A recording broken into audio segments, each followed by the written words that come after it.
When you think of soldiers in the field during World War II, tents are probably the first image that comes to mind. Canvas stretched over poles, flapping in the wind, soaked by rain or shredded by frost. Yet, for those who experienced some of the harshest campaigns in Europe, North Africa and the Pacific, tents were often more liability than protection. Supplies were scarce, storms relentless, and soldiers needed shelters that could survive weeks, sometimes months, without repair. What emerged was a simple, ingenious shelter hack that could be constructed almost anywhere, lasted far longer than tents, and offered more protection against the elements than any conventional setup. Today, we're going to explore that exact World War II shelter method, why it worked, and how you can use the same principles in modern survival situations or off-grid expeditions. Stick with me through this introduction, because what you're about to learn isn't just history. It's applied survival knowledge. Understanding this hack will not only change how you think about temporary shelters, but it will give you practical skills for situations where tents would fail. And unlike modern camping guides, this approach relies on durable materials, clever assembly and terrain adaptation, not expensive equipment. The shelter begins with understanding how the environment can become part of your construction. The first secret to this World War II shelter was its reliance on the natural landscape.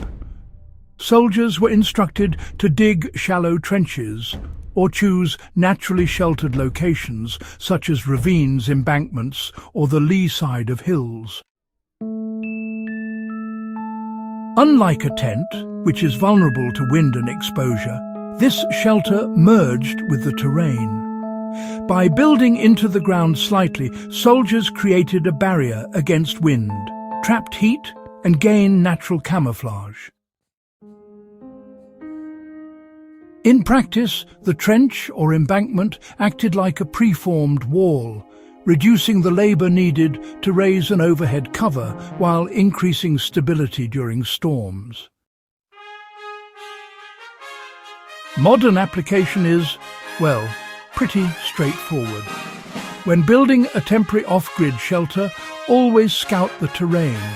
Low-lying areas with natural windbreaks, areas behind boulders or depressions in the landscape can be leveraged to reduce construction time while, improving structural resilience.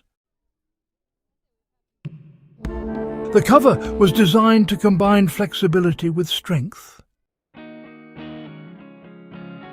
Where tents rely solely on the tensile strength of fabric and poles, the World War II shelter used layered materials that worked in concert.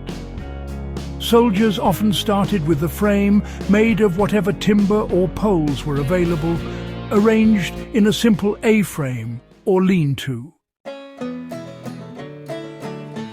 Over this, they applied multiple layers of waterproofed cloth, tarpaulins, or even repurposed military blankets.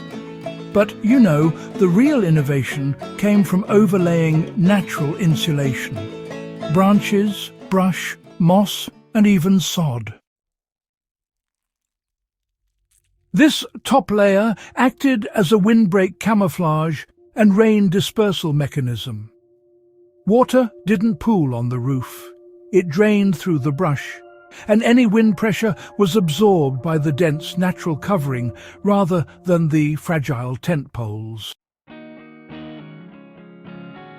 You can replicate this today by combining a basic frame with layered coverings.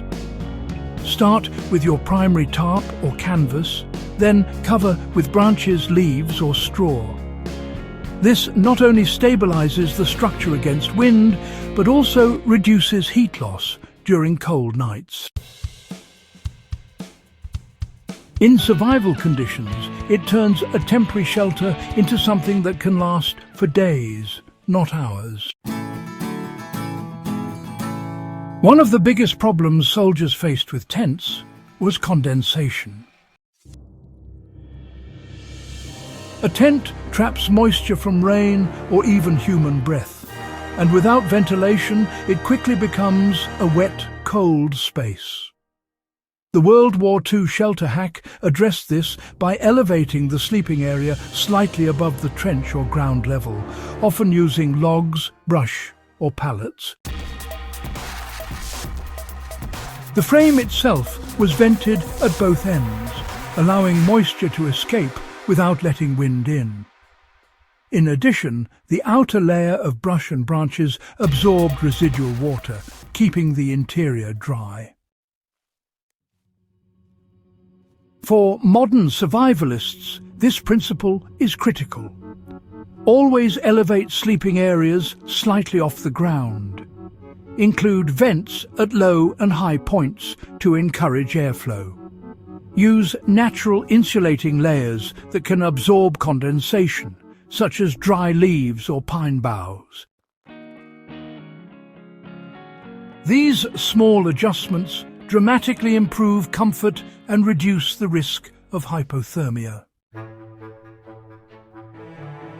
One of the reasons this World War II shelter was so effective was its adaptability. Soldiers weren't expected to carry specific materials. They used what was available: scrap wood branches, abandoned tarps, or military blankets.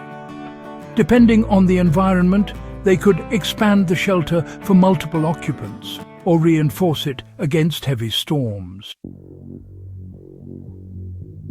Time to completion was measured in hours, not days, and repairs could be made on the fly by layering additional brush or tightening tie-downs. Today, that adaptability is exactly what makes this approach valuable. Whether you're camping, homesteading, or practicing survival skills, you don't need a perfect kit. Survey your surroundings, use what's available, build incrementally, reinforcing the structure as needed.